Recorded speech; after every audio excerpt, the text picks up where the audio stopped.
Nimefanya mambo hayo mara nyingi sana, lakini leo ni waziri wa ujenzi wa taifa hili.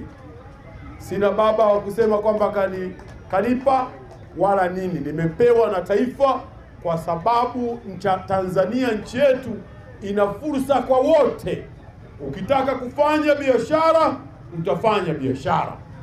Ukitaka kujituma kwa kazi nyingine yoyote ya halali ya kujitafutia kipato chako, utafanya kazi hiyo ya halali, utajitafutia kipato chako. Tuitunze nchi yetu. Hatuna mahala kwingine ambako Mungu ametuwekea kwenda kufanya kazi kwa uhuru isipokuwa hapa Tanzania. Yaliyotokea yamekwisha kutokea. Yawe ni funzo kubwa sisi kwetu sote. Tusiharibu na tusikubali mtu mwingine yoyote kutushawishi kuharibu nchi yetu nzuri tuliyopewa na Mwenyezi Mungu.